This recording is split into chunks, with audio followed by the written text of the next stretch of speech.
जय हिंद। आज का आपका क्लास होने वाला है बीएससी कार्यालय परिचारिका, जिसमें आपका जीके का 40 प्रश्न पूछा जाता है, मैथ का 30 एवं हिंदी का 30 प्रश्न पूछा जाता है। यानी टोटल 100 क्वेश्चन का आपका बीएससी का एग्जाम होता है। और आज के इस वीडियो में बिल्कुल आपको ओरिजिनल पेपर के जैसा क्वेश्चन करवाने वाले हैं, जो सेम हूबहू आपके एग्जाम में देखने को मिलेगा। तो आज का आपका पहला प्रश्न जो आपके एग्जाम के लिए काफी इंपॉर्टेंट है, ये सवाल आपके एग्जाम में आने का 90% चांस है कि यह प्रश्न आपके एग्जाम में पूछा जा सकता है।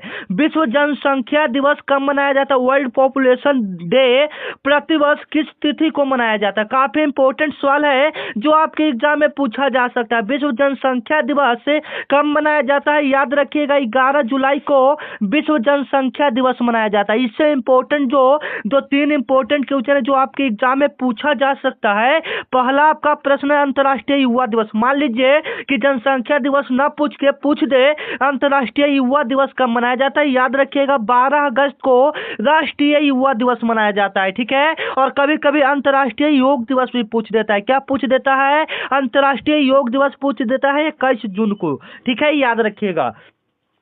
कभी कभी विश्व पर्यावरण दिवस पूछ देता है। याद रखिएगा, 5 जून को विश्व पर्यावरण दिवस मनाया जाता है। अंतर्राष्ट्रीय महिला दिवस कब मनाया जाता है?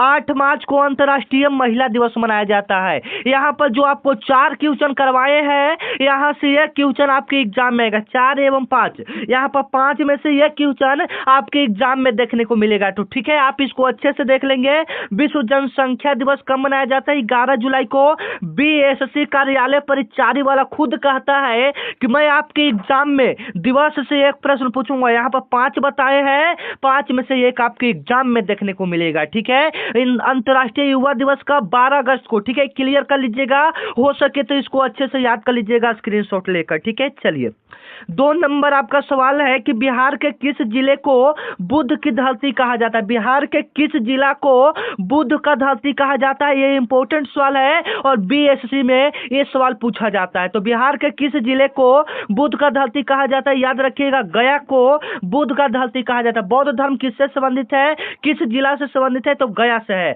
और कभी कभी गया से प्रश्न बनता है कि गया किस नदी के किनारे है? याद रखिएगा, गया आपका फल्गु नदी के किनारे। किस नदी के किनारे है?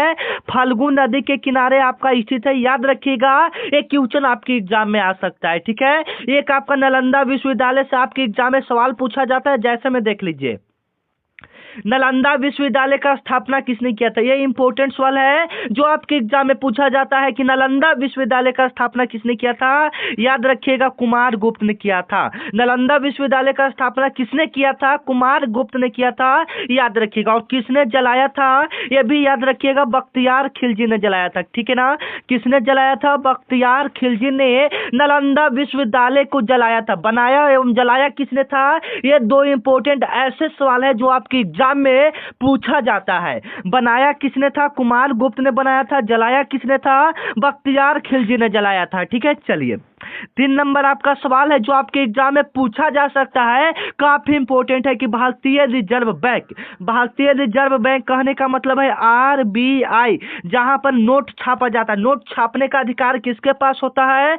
भारतीय रिजर्व बैंक के पास होता है। नोट कौन छापता है? आरबीआई आपका बैंक छापता है। ठीक है। इसका राष्ट्रीयकरण पूछ रहा है कि इसका राष्ट्रीयकरण कब हुआ था? इसका राष्ट्रीयकरण आपका हुआ था 1 जनवरी 1949 ईस्वी को। इसका राष्ट्रीयकरण कब हुआ था? 1 जनवरी 1949 ईस्वी को इसका राष्ट्रीयकरण हुआ था। इसका स्थापना कब हुआ था? 1935 ईस्वी में भारतीय रिजर्व बैंक का स्थापना हुआ था। याद रखिएगा, ये क्वेश्चन यहां से अगर आरबीआई से सवाल बने तो ये 2 इंपॉर्टेंट क्वेश्चन आपके एग्जाम में पूछा जा सकता है। ठीक है, चलिए 4 नंबर आपका सवाल है जो कि आपके लिए काफी इंपॉर्टेंट है। बीएससी खुद कहता है कि मैं आपके एग्जाम में संविधान से प्रश्न पूछूंगा।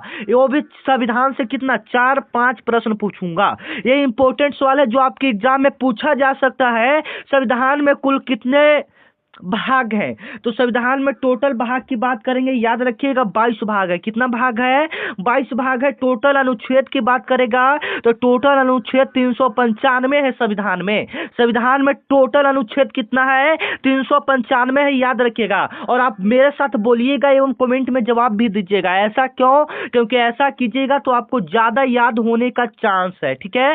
जैसे मैं आप दिमाग में इस बात को बोलेंगे तो आपको ज्यादा याद होगा। सभी का अपना अपना, जैसे मुझे है कि मैं बोलूंगा तभी कोई चीज याद होगा। आपका है किसी का रहता है कि वो चीज को देखेगा तो उसको याद होगा। आपका क्या है एक बार कमेंट में बताइएगा कि हाँ सर मुझे ऐसे याद होता है, ठीक है।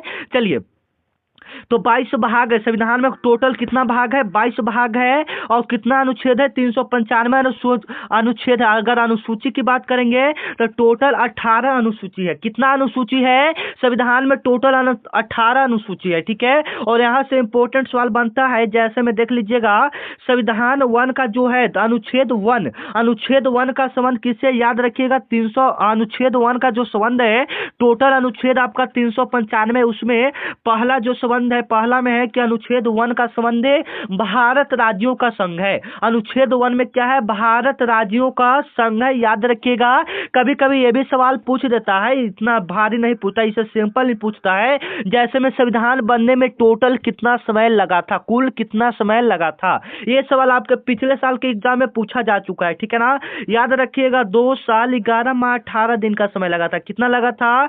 2 साल 11 माह 18 दिन का समय लगा था संविधान को टोटल बनाने में, ठीक है। और आपको क्लास कैसा लग रहा है एक बार कमेंट में जरूर बताइएगा कि हाँ सर आपका क्लास खराब लग रहा है, अच्छा लग रहा है। जो भी दिक्कत है एक बार कमेंट में बोलिएगा, ठीक है। हम आपके सारे दिक्कत को दूर करने का कोशिश करेंगे, ठीक है। चलिए, दूध की गंगा किस क्रांति से जुड़ा है? दूध की गंगा, तो दूध किससे संबंधित है? तो दूध आपका श्वेत क्रांति से संबंधित है। दूध की गंगा किस क्रांति से जुड़ा हुआ है? श्वेत क्रांति से जुड़ा हुआ है। बी ऑप्शन आपका क्या हो जाएगा? बिल्कुल राइट हो जाएगा। दूध का गंगा किस क्रांति से जुड़ा हुआ है? श्वेत क्रांति से जुड़ा हुआ है, याद रखिएगा। इसका बी ऑप्शन बिल्कुल करेक्ट हो जाएगा। कभी कभी आपके एग्जाम में हरित क्रांति पूछ देता है। क्या पूछ देता है? हरित क्रांति पूछ देता है। हरित क्रांति का संबंध किससे है? याद रखिएगा, फसल उत्पादन से है, फसल उत्पादन से है। कभी कभी आपके एग्जाम में नीली क्रांति पूछा जाता है, तो नीली क्रांति का संबंध किससे है? मत्स्य पालन से। याद रखिएगा, ये 3 ऐसे इंपॉर्टेंट क्वेश्चन है जो आपके बीएससी के एग्जाम में पूछा जा सकता है, ठीक है। तो आप इसको अच्छे से देख लीजिएगा। और देखिए, जिनका नौकरी लग जाता है वो आप और हम ही जैसे लोग रहते हैं। बस फर्क ये रहता है कि वो डेली पढ़ाई करते हैं, डेली मेहनत करते हैं। तो आप लोग को भी डेली मेहनत करना है, ठीक है। 6 नंबर आपका सवाल है। इसमें पहले हम लोग जीके के 40 प्रश्न को क्लियर करेंगे, उसके बाद हिंदी के 30 प्रश्न, उसके बाद मैथ के प्रश्न को देखेंगे, ठीक है। तो कोशिश कीजिए कि जीके में से आपका 20 प्लस यहां से सही हो जाए, ठीक है। चलिए, जवाब देते जाइएगा आप लोग, ठीक है। चलिए, भारतीय संविधान में वित्तीय आपातकाल अब तक कितनी बार लग चुका है? भारतीय जो संविधान में है, संविधान है, उसमें कितनी बार वित्तीय आपातकाल अब तक लग चुका है? वित्तीय आपातकाल के राज्य में कब कितना बार आपातकाल लग चुका है? तो अभी तक एक भी बार आपका वित्तीय आपातकाल नहीं लगा है, ठीक है। ये बात याद रखिएगा। अभी तक आपके मतलब 1991 में लगने वाला भी था, मतलब बहुत भयंकर बाढ़ भी आया था, उस समय लड़ाई भी देश में हो रहा था, ठीक है। तो उस समय लगने वाला था लेकिन नहीं लगा। तो मतलब अभी तक एक भी बार नहीं आपका लगा है, ठीक है, याद रखिएगा। चलिए, अगर देश में पूछेगा तो देश में 3 बार लग चुका है, ठीक है ना। चलिए, पंचायतें की शक्तियां किस अनुसूची में वर्णित हो रहा है? ऐसा सवाल है आपका बीएसएससी के एग्जाम में संविधान से देखने को मिलता है, ठीक है। तो इसका राइट आंसर क्या होगा? 11वीं अनुसूची में पंचायत की शक्ति का उल्लेख किया गया है। क्या पंचायत होता है, उसका शक्ति क्या है, वहां का वीडियो, विधायक, उसके बारे में पूरा मतलब पंचायत का जो पूरा कार्य जो होता है सब, यह आपका 11वीं अनुसूची जो है उसमें वर्णित किया गया है, उसमें बताया गया है। क्लियर। चलिए, 8 नंबर आपका सवाल है जो कि आपके एग्जाम में पूछा जा सकता है। बिहार का एकमात्र जिला जहां 2 अंतर्राष्ट्रीय सीमा मिलती है। बिहार का ऐसा कौन सा जिला है जहां 2 अंतर्राष्ट्रीय सीमा, जो मतलब अंतर्राष्ट्रीय समझ रहे हैं, राष्ट्रीय मतलब अपना देश, अंतर्राष्ट्रीय मतलब दूसरा देश, ठीक है। अंतर्राष्ट्रीय सीमा लगता है, वो भी 2 अंतर्राष्ट्रीय सीमा। ऐसा कौन सा जिला है बिहार का, बताइए। काफी इंपोर्टेंट सवाल है। किशनगंज। किशनगंज ऐसा जिला है जहां 2 अंतर्राष्ट्रीय सीमा लगता है, ठीक है। 2 अदर जो देश है उसका सीमा लगता है। पहला तो आपका नेपाल ही हो जाएगा, दूसरा आपका क्या हो जाएगा? बांग्लादेश हो जाएगा, ठीक है। चलिए, 9 नंबर आपका सवाल है कि सार्वजनिक वितरण प्रणाली, जो सार्वजनिक वितरण प्रणाली पीडीएस किस समवर्ती सूची से संबंधित विषय है? किस समवर्ती सूची से संबंधित विषय है, याद रखिएगा खाद्य आपूर्ति। खाद्य आपूर्ति यानी बी ऑप्शन आपका क्या हो जाएगा, बिल्कुल राइट हो जाएगा। ठीक है, 10 नंबर आपका सवाल है जो आपके एग्जाम में पूछा जा सकता है, भारत में पहली महिला राज्यपाल कौन थी। भारत में पहली महिला राज्यपाल कौन थी, याद रखिएगा, ये क्वेश्चन आपके एग्जाम के लिए काफी इंपॉर्टेंट है। तो भारत की पहली महिला जो राज्यपाल थी वो थी आपकी सरोजिनी नायडू। और ये क्वेश्चन मैं आपको कई बार बता चुका है, ये आपके एग्जाम में आने वाला प्रश्न है, तो आप इसको अच्छे से देख लेंगे। भारत में पहली जो महिला है वो आपका सरोजिनी नायडू हो जाएंगे। ठीक है, प्रतिभा पाटिल की बात करेंगे तो भारत की पहली महिला राष्ट्रपति कौन थी, प्रतिभा पाटिल थी। ये सवाल आपके एग्जाम के लिए काफी इंपॉर्टेंट है, ये सवाल आपके एग्जाम में पूछा जा सकता है। ठीक है, चलिए 11 नंबर आपका सवाल है, बिहार में पहली बार विधानसभा चुनाव किस वर्ष हुआ था। बिहार में पहली बार विधानसभा, ये सवाल जो है बीएससी में ज्यादातर बिहार से क्वेश्चन पूछा जाता है और ये सवाल आपके एग्जाम में ज्यादातर संभावना है कि ये प्रश्न पूछेगा। बिहार में पहली बार विधानसभा का चुनाव कब हुआ था, याद रखिएगा 1952 ईस्वी में बिहार में पहली बार विधानसभा का चुनाव हुआ था, यानी सी ऑप्शन इसका क्या हो जाएगा, बिल्कुल करेक्ट हो जाएगा। ठीक है, चलिए 12 नंबर आपका सवाल है, अध्यक्ष का त्याग पत्र किससे संबोधित किया जाता है।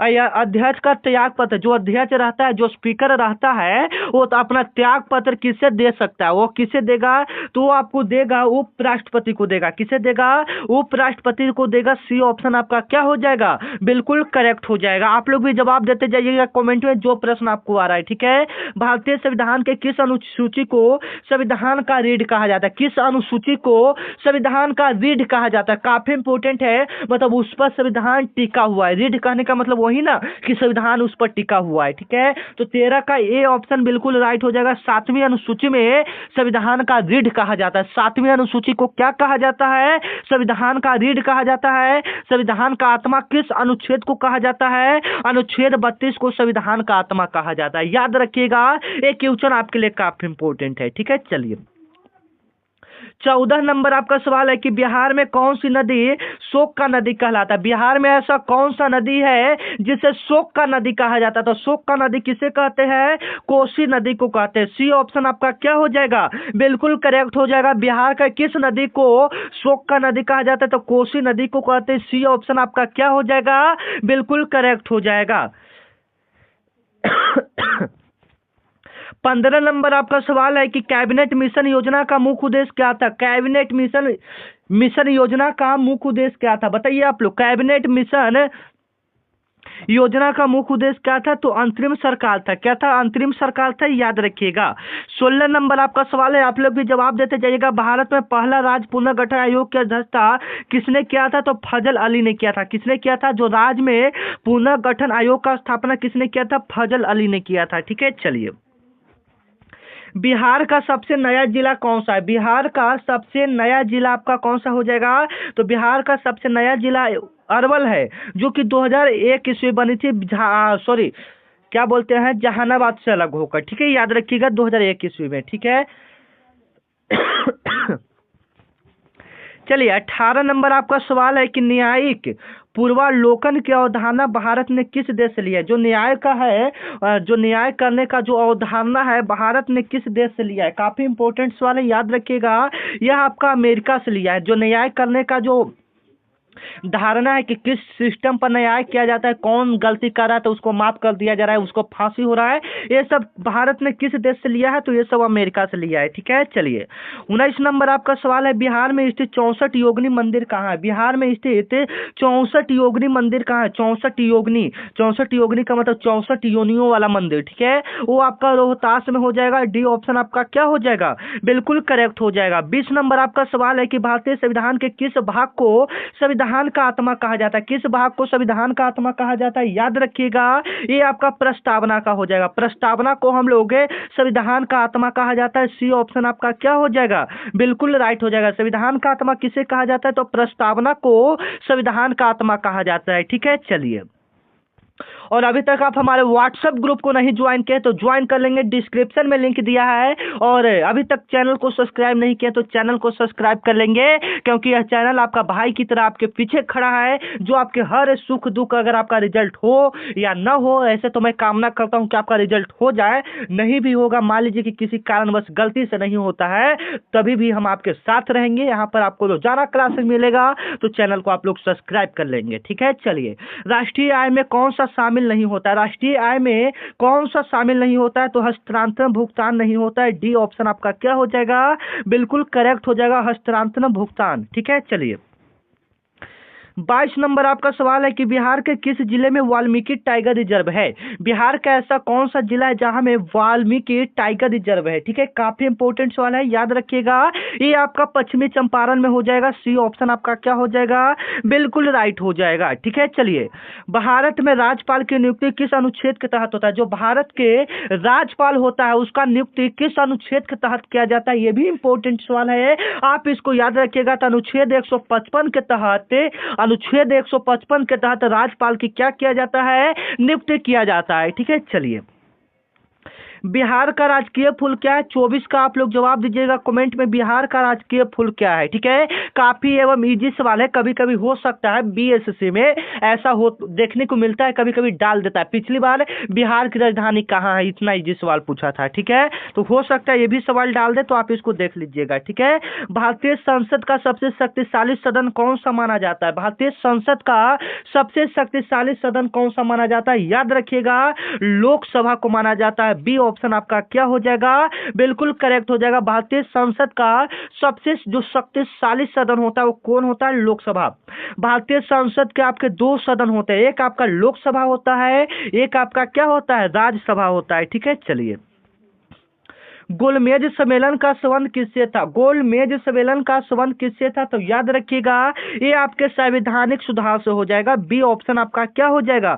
बिल्कुल राइट हो जाएगा, ठीक है। चलिए, 27 नंबर आपका सवाल है, बिहार का कौन सा जिला माइका उत्पादन के लिए प्रसिद्ध है? माइका उत्पादन के लिए प्रसिद्ध है, बिहार का ऐसा कौन सा जिला है? ठीक है, काफी इंपोर्टेंट है, याद रखिएगा, गया जिला माइका उत्पादन के लिए काफी प्रसिद्ध है, ठीक है। चलिए, संविधान में समान नागरिक संहिता किस भाग में? संविधान में समान नागरिक संहिता मतलब सभी नागरिकों को समान अधिकार मिलना चाहिए, ये आपका किस भाग में है? ये मतलब किस भाग में है समान नागरिकता? ये आपसे सवाल करा है, ठीक है ना। तो ये आपका नीति निर्देश तत्व के भाग में, ठीक है। बी ऑप्शन आपका क्या हो जाएगा? बिल्कुल राइट हो जाएगा, ठीक है। चलिए, भारत के नियंत्रण एवं महालेखक परीक्षा का कार्यकाल कितने वर्षों का होता है? ठीक है, तो यह आपका 6 वर्षों का होता है। कितने वर्षों का होता है? 6 वर्षों का नियंत्रण एवं महालेखक परीक्षक, ठीक है ना। ये काफी इंपोर्टेंट रहता है, मतलब ये देश के बारे में जो राष्ट्रीय आय होता है उसका अनुमान लगाता है, और इसको राष्ट्रपति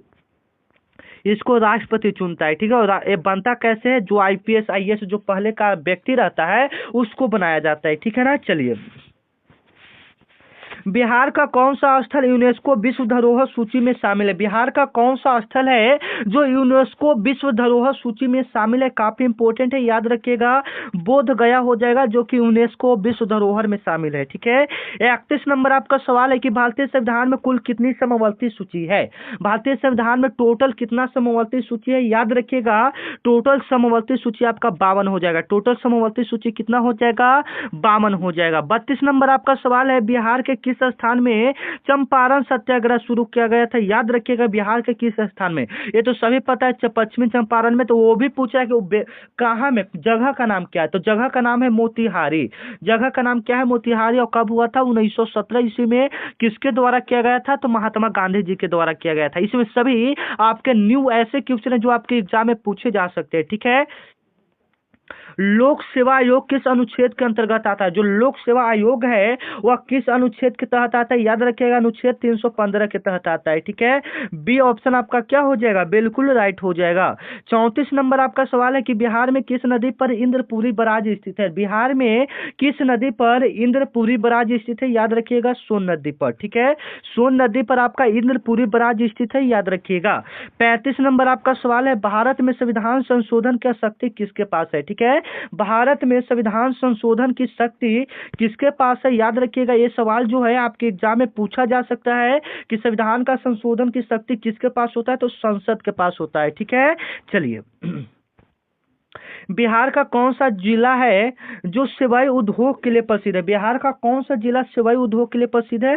तो स से सेवाई और स से सिवान, याद रखिएगा। ठीक है, चलिए 37 नंबर आपका सवाल है कि मौलिक अधिकार निलंबन किस आपातकाल में होता है? याद रखिएगा, जो अधिकार का निलंबन किया जाता है वह किस अधिकार के तहत होता है? तो ये राष्ट्रीय होता है। ठीक है ना, याद रखिएगा। चलिए 38 नंबर आपका सवाल है कि बिहार की पहली महिला मुख्यमंत्री कौन थी? बताइएगा, बिहार की पहली महिला मुख्यमंत्री कौन थी? तो राबड़ी देवी थी, और यह बनी थी 25 जून 1997 ईस्वी को बनी थी। कब बनी थी? 25 जून 1997 ईस्वी को बिहार की पहली महिला मुख्यमंत्री राबड़ी देवी बनी थी। ठीक है, चलिए 39 नंबर आपका प्रश्न क्या है कि भारत के महाविद्ता की नियुक्ति कौन करता है? ठीक है, इसका नियुक्ति कौन करता है? तो इसका राष्ट्रपति करता है, याद रखिएगा। 40 नंबर आपका प्रश्न कि बिहार में धन विधेयक किस अनुच्छेद में वर्णित है? किस अनुच्छेद में वर्णित है? याद रखिएगा, ये आपका अनुच्छेद 110 में वर्णित है। ठीक है, यहाँ से हम लोग जीके के 40 प्रश्न को क्लियर कर चुके हैं। ठीक है, अब यहाँ पर हम लोग हिंदी के 30 प्रश्न को क्लियर करेंगे, तो आप लोग कमेंट में जवाब देते जाएंगे। ठीक है, देखिए अनुनासिक ध्वनि का सही उदाहरण कौन है? अनुनासिक ध्वनि जिसका उच्चारण ओठ से हुए, तो ओठ कौन हो जाएगा? म हो जाएगा। बी ऑप्शन आपका क्या हो जाएगा? बिल्कुल राइट हो जाएगा। अनुनासिक ध्वनि कौन हो जाएगा? म हो जाएगा। ठीक है, याद रखिएगा। चलिए जो देखा न गया हो उसके लिए सही शब्द क्या है? ये वाला सवाल का जवाब आप लोग भी दे सकते हैं, बिल्कुल इजी है कि जो देखा न गया हो उसके लिए एक शब्द क्या हो सकता है? अदृश्य हो सकता है। बी ऑप्शन आपका क्या हो जाएगा? बिल्कुल राइट हो जाएगा। जो देखा न जाए उसके लिए एक शब्द क्या हो जाएगा? अदृश्य हो जाएगा। ठीक है, चलिए 3 नंबर आपका सवाल है कि वह पुस्तक मेरी है, वाक्य में मेरी क्या है? वह पुस्तक मेरी है, इसमें मेरी क्या है, ये आपसे सवाल कर रहा है। ठीक है, तो मेरी यहाँ पर सर्वनाम हो जाएगा, वह इसमें सर्वनाम होगा, और मेरी, वह, मेरा, आप, तुम, यह सब जो होता है ये सब सर्वनाम होता है, और यहाँ पर क्या हो जाएगा? सर्वनाम हो जाएगा। ठीक है, और यहाँ पर पुस्तक आपका क्या हो जाएगा? संज्ञा हो जाएगा, याद रखिएगा। ठीक है, चलिए 4 नंबर आपका सवाल है कि उपसर्ग और प्रत्यय दोनों युक्त शब्द कौन सा है? मतलब उपसर्ग और प्रत्यय दोनों युक्त शब्द, मतलब कौन में, दोनों में अच्छे से हो जा रहा है इसमें। ठीक है, मतलब उपसर्ग भी इसमें हो जा रहा है, प्रत्यय भी हो जा रहा है, कौन सा होगा? ठीक है, तो इसमें होगा बेईमानी, तो बेई इसमें नहीं बनवे नहीं करेगा। निडरता, मतलब निह प्लस डरता। ठीक है, मतलब निह मतलब एक तो अलग शब्द हो गया, डरता एक अलग शब्द हो गया, यानी बी वाला ऑप्शन आपका क्या हो जाएगा? बिल्कुल राइट हो जाएगा। 5 नंबर आपका सवाल है कि जो दूसरों का भला करता है उसके लिए एक शब्द क्या है? जो दूसरों का भला करता है तो वो हो जाएगा परमार्थी, या क्या होगा? परमार्थी ही हो जाएगा। स्वार्थी तो जो तो अपना भला चाहता है, जो अपना भला चाहता है वो स्वार्थी। ठीक है, चलिए 6 नंबर आपका सवाल है कि राम से रावण मारा गया, यह वाक्य है। राम से रावण मारा गया, यह कौन सा वाक्य है? कृतवाच्य है कि क्रमवाच्य कि भाववाच्य कि विधिवाच्य, क्या है? ये आपसे सवाल करा है, तो ये आपका हो जाएगा, याद रखिएगा, ये आपका क्रमवाच्य होगा। ये आपका क्या हो जाएगा? क्रमवाच्य हो जाएगा। बी ऑप्शन आपका क्या हो जाएगा? बिल्कुल राइट हो जाएगा। 7 नंबर आपका सवाल है निर शब्द का पर्यायवाची नहीं है। निर शब्द का पर्यायवाची नहीं है, याद रखिएगा, निर का पर्यायवाची क्या नहीं होगा? अग्नि नहीं होगा। डी ऑप्शन आपका क्या हो जाएगा? बिल्कुल राइट हो जाएगा। निर शब्द का पर्यायवाची नहीं है, तो अग्नि आपका पर्यायवाची नहीं होगा। ठीक है, चलिए जो कभी न मरे उसके लिए सही शब्द क्या है? तो 8 नंबर का जवाब आप लोग कमेंट में जरा लिख कर फेंकिएगा। ठीक है, कि हाँ सर ये सवाल होगा। ठीक है, चलिए वह विद्यालय जाता है, काल को पहचानिए। वह विद्यालय जाता है, क्या होगा? कौन सा काल होगा? वह विद्यालय जाता है, वह विद्यालय जाता है, कौन सा काल होगा? वर्तमान समान काल होगा। ठीक है, मतलब वह विद्यालय जा रहा है, मतलब वर्तमान में अभी जा रहा है। ठीक है, चलिए 10 नंबर आपका सवाल है कि आंखों तक का तारा मुहावरे का सही अर्थ क्या है? आंखों का तारा मुहावरे का सही अर्थ क्या है? तो प्रिय व्यक्ति हो जाएगा। बी ऑप्शन आपका क्या हो जाएगा? बिल्कुल राइट हो जाएगा। आंखों का तारा, आंखों का तारा मुहावरे का सही अर्थ क्या हो जाएगा? प्रिय व्यक्ति हो जाएगा। ठीक है, चलिए 11 नंबर आपका सवाल है कि अतिथि शब्द में कौन सा समास है? अतिथि। और तिथि कौन सा समास हो जाएगा? तो ये अ प्लस तिथि, इसमें दोनों शब्द प्रधान है, और जिसमें दोनों शब्द प्रधान रहता है वो आपका तत्पुरुष होता है। ठीक है, जब आगे आएगा द्वंद पुरुष वाला आएगा बीच में हलंत वाला, तो आपको आगे अच्छे से समझा देंगे। ठीक है, बालक पुस्तक पढ़ रहा है, वाक्य में क्रिया कौन सा? बालक पुस्तक पढ़ रहा है, वाक्य में कौन सा क्रिया है? क्रिया कौन सा है? पढ़ना। पढ़ना एक प्रकार का आपका काम है, तो पढ़ना, ये पढ़ है ना, पढ़ना होना चाहिए यहाँ पर। ठीक है ना, सी ऑप्शन आपका क्या हो जाएगा? बिल्कुल राइट हो जाएगा। 13 नंबर आपका सवाल है कि सुंदरतम शब्द में कौन सा प्रत्यय है? सुंदरतम में कौन सा आपका प्रत्यय होगा बताइएगा? सुंदरतम, तम, सुंदर प्लस तम, सुंदर प्लस तम, बी ऑप्शन आपका क्या हो जाएगा? बिल्कुल राइट हो जाएगा। ठीक है, याद रखिएगा। चलिए 14 नंबर आपका सवाल है कि अश्रु का तत्सम शब्द क्या होगा? अश्रु, तत्सम हम लोग उसको शुद्ध रूप बोलते हैं। ठीक है, तो शुद्ध रूप आपका क्या हो जाएगा? आंसू हो जाएगा। ए ऑप्शन आपका क्या हो जाएगा? बिल्कुल राइट हो जाएगा।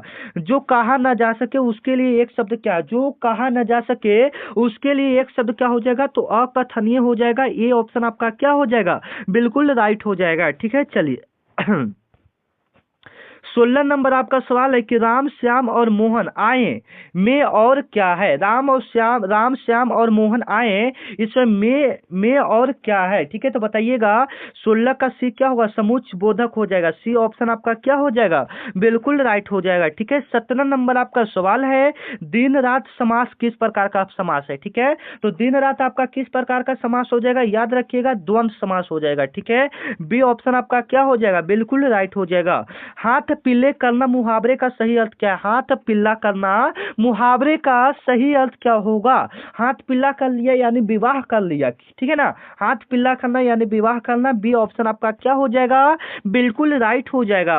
अज्ञान शब्द में कौन सा उपसर्ग है? अज्ञान शब्द में कौन सा उपसर्ग है? याद रखिएगा, उपसर्ग मतलब अ प्लस ज्ञान, तो अ इसका हो जाएगा ना। ए ऑप्शन आपका क्या हो जाएगा? बिल्कुल राइट हो जाएगा। ठीक है, चलिए 20 नंबर आपका सवाल है कि वह बहुत तेज दौड़ता में है, तेज क्या है? वह बहुत तेज दौड़ता है, तेज क्या है? ठीक है, तो तेज आपका क्रिया हो जाएगा। क्या हो जाएगा? तेज नहीं, दौड़ना यहाँ पर क्रिया होगा। ठीक है, तो तेज क्या? तेज यहाँ पर आपका विशेषण होगा। तेज आपका क्या होगा?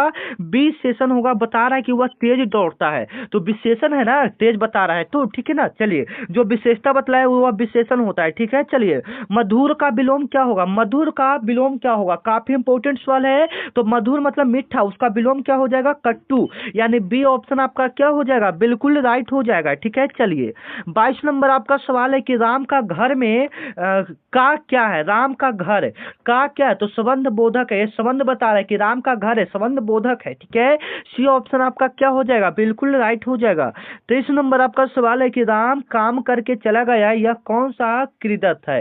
राम काम करके चला गया, यह कौन सा क्रिदत है? याद रखिएगा, यह भूतकाल हो जाएगा। बी ऑप्शन आपका क्या हो जाएगा? बिल्कुल राइट हो जाएगा। 24 नंबर आपका सवाल है कि श्रवण का संधि विच्छेद क्या होता है? श्रवण का संधि विच्छेद क्या होता है? तो श्रो प्लस अन होता है। श्रो प्लस अन, तो क्या बन जाएगा? श्रवण।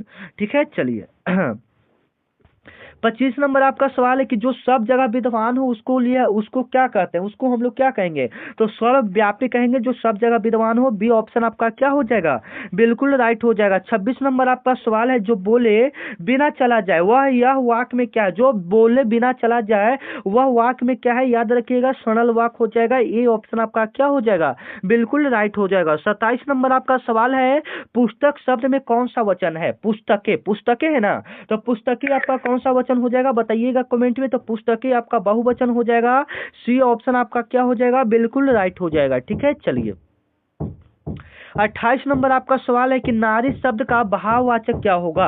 नारी शब्द का आपका भाववाचक क्या होगा? तो नारीत्व हो जाएगा। ए ऑप्शन आपका क्या हो जाएगा? बिल्कुल राइट हो जाएगा, याद रखिएगा। 29 नंबर आपका सवाल है कि जो डरता नहीं है उसके लिए एक शब्द में क्या है? जो डरता नहीं है उसके लिए एक शब्द में क्या हो जाएगा? निडर हो जाएगा। बी ऑप्शन आपका क्या हो जाएगा? बिल्कुल राइट हो जाएगा। 30 नंबर आपका सवाल है कर्म प्रधान वाक्य कौन सा है? कर्म प्रधान वाक्य कौन सा है? राम फल राम द्वारा खाए गए, ये आपका कर्म प्रधान है। बी ऑप्शन आपका क्या हो जाएगा? बिल्कुल राइट हो जाएगा। अब यहाँ से हम लोग मैथ के कुछ प्रश्न को देख लेंगे जो कि आपके एग्जाम के लिए काफी इंपॉर्टेंट होगा। पहले आप लोग जवाब दीजिए कि 30 में से कितना प्रश्न सही हुआ हिंदी में। ठीक है, चलिए आप एक ऐसा प्रश्न आपके एग्जाम में बीएसएससी कार्यालय परिचारी में देखने को मिलता है, तो आप इसको अच्छे से देख लेंगे। तो किसी संख्या का 25%, संख्या है आपका 1 से उसका 25%, तो 25 बटा कितना हो जाएगा 100। अब बराबर में 180। अब इसका हल कीजिए आप, आमने सामने काट सकते हैं, कितना बार में कटेगा? नहीं कटेगा क्या? 25 से नहीं कटेगा शायद, ठीक है, नहीं कटेगा। तो ऐसा काम करते हैं, इसको 5 से काटते हैं, 5 से 25, अब 5 से काटेंगे तो 15, और यहाँ पर बच जाएगा 15 तो 3 36 बार में कटेगा। यहाँ से जाएगा 3600 हो जाएगा। 5x बराबर 3600। अब ये 3600 कितना बार में कटेगा? 5 सते 35, यानी 5 सते 35, और यहाँ पर 5 सते 35, यहाँ पर बचेगा 1, यानी 2 बार में 720 आएगा। कितना आएगा? 720 आएगा। सी ऑप्शन आपका क्या हो जाएगा? बिल्कुल राइट हो जाएगा। तो एक सवाल उससे आता है, ये 2 वर्ष में साधारण ब्याज 240 रुपया हो जाता है, दर 5%, तो मूलधन कितना है? मूलधन आपसे पूछ रहा है, ठीक है। तो हम इसका फॉर्मूला जो बैठाएंगे, साधारण ब्याज से एक प्रश्न एकदम कन्फर्म है, लिख कर ले लीजिए, ठीक है। एक प्रश्न आपका आएगा साधारण ब्याज से, जो कि पिछले साल भी पूछा गया था, ठीक है। तो साधारण ब्याज वाला फॉर्मूला होता है P गुना R गुना T बटा में 100 होता है, ठीक है, याद रखिएगा। आपका साधारण ब्याज 240 दिया है, तो बराबर में 240, मूलधन आपका पूछ रहा है तो P लिख देंगे। R आपका कितना है? 5%, और T कितना है? 2 है, बट्टा में कितना हो जाएगा? 100। एक क्रॉस मल्टीप्लाई होगा तो 24,000 हो जाएगा ना।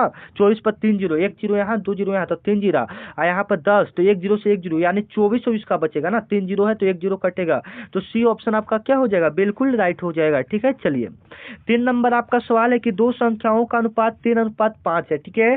दो संख्या आपका 3:5 है, एवं उनका अंतर 64 है। 5x माइनस 3x, इसका अंतर आपका 64 है, तो बड़ी संख्या क्या होगा? तो अंतर 2x बराबर 64, यहाँ से कटेगा तो x बराबर कितना? 32। x बराबर 32 आ गया, तो इसमें बड़ी संख्या पूछा, तो बड़ी संख्या 5 है, ठीक है। तो 5x है, तो 5 गुना 32 कीजिएगा तो 32 पचे 160 हो जाएगा, ठीक है। चलिए 4 नंबर आपका सवाल है कि एक वस्तु को 20% लाभ पर बेचने पर 120 रुपया लाभ होता है, तो क्रैमुल क्या होगा? जब ऐसा प्रश्न आए तो आप ऐसे किसको कैसे बनाएंगे? तो देखिए 120 तो आपका है, गुना में 100, और क्रैमुल कितना है? 20%। 20% का लाभ हो रहा है, मतलब कोई भी चीज 100 का तो 120 हो जाएगा। 120 से 120 खत्म। ये आपका गलत हो रहा है क्या? लाभ पर बेचने पर 120 का परसेंटेज, हाँ एक गलत आपका हो रहा है, 100 आंसर आना चाहिए, ठीक है। वो क्रैमुल कितना, वो वस्तु का क्रैमुल 100 रुपया है, लेकिन 20% के लाभ पर बेच रहा है तो 120। हाँ बिल्कुल 100 सही है, ठीक है ना। ऑप्शन यहाँ हो सकता है गलत टाइप हो गया हो, ठीक है। चलिए 5 नंबर आपका सवाल है कि 15 मजदूर किसी काम को 24 दिन में पूरा करता है, तो वही मजदूर 18 दिन को कितना दिन में? एकदम ट्रिक से बताएंगे, 1 सेकंड के अंदर बनाना सीखेंगे, ठीक है। 15 गुना 24 है, 15 गुना 24 कर देंगे। अब बट्टा में जितना कहेगा उतना लिख देगा 18। 5 से काटिएगा 3 बार में, 5 से काटिएगा 6 बार में, सॉरी 3 से काटिएगा 5 बार में, पत्ती आई 15, 3 से 6 बार में। अब नहीं कटिएगा तो आपका यहाँ पर आएगा 125/6। 125/6 से भागा देंगे तो 6 दूनी 12, 6 दूनी 12, भागने लगे 20, 20 दशमलव कुछ कुछ आएगा, ठीक है, यानी लगभग 20 में, ठीक है, लगभग 20 दिन में, मतलब 20 पॉइंट कुछ कुछ आएगा, तो लगभग 20 ही दिन ना। बी ऑप्शन आपका क्या हो जाएगा? बिल्कुल राइट हो जाएगा। ये वाला का सवाल है किसी संख्या का 40% बराबर 2/5 भाग, कोई संख्या x उसका 40%, 40/100 का बराबर 2/5 भाग है, इस प्रकार से, ठीक है। तो आप इसका बराबर करके काट सकते हैं, 20 बार में ये कटेगा 20 बार में, यानी 20 से 20 खत्म तो 1 आ जाएगा, ठीक है। चलिए 1 से 100 तक कितनी संख्याएं हैं जो 3 और 5 दोनों से विभाज्य है? 1 से 100 तक कितना ऐसा संख्या है जो 3 और 5 से विभाज्य है, ठीक है। तो ये तो चेक करना पड़ेगा, इसका कोई ट्रिक नहीं है, ठीक है। तो यहाँ पर चेक करना पड़ेगा, वो भी 1 से 100 तक, ठीक है ना। तो चेक कर लीजिएगा एक बार आप लोग, ठीक है। यदि ए बराबर इतना, बी बराबर इतना, ए बराबर और ए और बी बराबर है, ए और बी क्या है? बराबर है, मतलब यहाँ पर 3x प्लस में 5, इसका बराबर है 5x माइनस 7, ठीक है। तो दोनों बराबर है, तो 3x माइनस 5x हो जाएगा, -7 माइनस 5 हो जाएगा, ठीक है। तो -2x माइनस 12 हो जाएगा, ये हो जाएगा इधर -7 माइनस 5, तो -12, तो एक कटेगा, तो डी बराबर 12 दूनी 6 बार में आ जाएगा, ठीक है। चलिए ये आपका चक्रवृद्धि ब्याज बराबर पूछ दिया, ठीक है। साधारण ब्याज, चक्रवृद्धि ब्याज, ये इंपॉर्टेंट है, ठीक है। तो चक्रवृद्धि ब्याज बराबर फार्मूला आपका होता है मूलधन इंटू 1 प्लस दर बटा 100, आप पावर में आपका n होता है। इसके बराबर आप इस पर बैठा कर इसको बना सकते हैं, ठीक है। यहाँ पर जगह नहीं है तो इसको हम छोड़ रहे हैं, ठीक है। चलिए 10 नंबर आपका सवाल है कि एक ट्रेन इतना मीटर लंबा है और 54 किलोमीटर गति से चल रहा है, तो पोल को पार करने में कितना समय लगा था। पोल को कितना देर में पार करेगा, कोई बड़ी बात नहीं है, आप इसका निकाल सकते हैं समय बराबर फार्मूला लगा के, ठीक है। समय बराबर फार्मूला लगाइए और ये बना दीजिए, ठीक है। चलिए तो मिलते हैं नेक्स्ट वीडियो में, तब तक के लिए जय हिंद जय भारत। यह क्लास आपके लिए काफी इंपॉर्टेंट है, इसमें और क्वेश्चन है क्या देखे तो। अच्छा 15 तक दे दिया है क्या, चलो 15 तक हम करवा देते हैं, ठीक है। एक घन का पृष्ठीय क्षेत्रफल इतना है तो घन का आयतन क्या होगा, तो घन का पृष्ठीय क्षेत्रफल होता है 6 गुना भुजा स्क्वायर। घन का पृष्ठीय क्षेत्रफल फार्मूला 6 गुना भुजा स्क्वायर, और इसका पृष्ठीय क्षेत्रफल भी दिया है 216। तो एक कटेगा आपका 6 से 216 कितना बार में कटेगा, 36 बार में कटेगा, ठीक है। अब भुजा स्क्वायर है तो उधर जाएगा तो रूट चढ़ेगा, तो रूट 36 का वर्गमूल कितना 6, भुजा बराबर कितना गया 6, तो घन का आयतन होता है भुजा की और 6 का क्यों कीजिएगा 216 आ जाएगा, बिल्कुल राइट हो जाएगा। अगर इतना नहीं निकालना है तो घन का पृष्ठीय क्षेत्रफल और घन का आयतन दोनों सेम ही होता है, ठीक है। चलिए दो संख्याओं का लसा मसा इतना है, एक संख्या इतना दिया है तो दूसरी संख्या क्या है, इसके बराबर फार्मूला होता है ए गुना बी बराबर एलसीएम गुना एचसीएफ। अब देखिए इसको हम लोग कैसे सॉल्व करेंगे, ठीक है। ए गुना बी मतलब पहली संख्या, बी दूसरी संख्या, एलसीएम गुना एचसीएफ, ये फार्मूला होता है। तो यहाँ पर पहली संख्या आपका 36 दिया है, दूसरी संख्या नहीं दिया है, बी एलसीएम आपका कितना है 180 है और एचसीएफ 12 है। तो 36 25 कितना कटेगा, 5 बार में कटेगा ना, हाँ 5 बार में कटेगा, 12 25 60, बी बराबर आंसर कितना आ जाएगा 60 आ जाएगा, ठीक है। चलिए इतना आसान तरीका से आप इसको बना सकते हैं।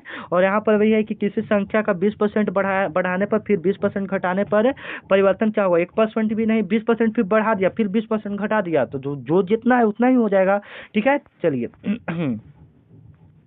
12 नंबर आपका सवाल है कि यदि साइन थीटा बराबर 3/5 है तो साइन थीटा बराबर 3/5 यानी पी बटा एच बराबर, साइन थीटा बराबर क्या होता है पी बटा एच होता है, सभी को पता है 3/5 है। तो बी बराबर निकालिएगा तो 25 में से 9 जाएगा तो 16 का वर्गमूल 4 होता है। कॉस थीटा बराबर बी बटा एच होता है, बी का मान हमारा 4 है और एच का मान 5 है, तो 4/5 आ जाएगा, ठीक है।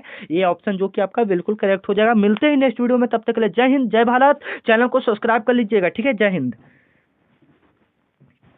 और व्हाट्सएप ग्रुप को ज्वाइन नहीं किया, ज्वाइन कर लेंगे, और चैनल को आप लोग क्या कर लीजिएगा एक बार सब्सक्राइब कर लीजिएगा, ठीक है। चलिए मिलते हैं।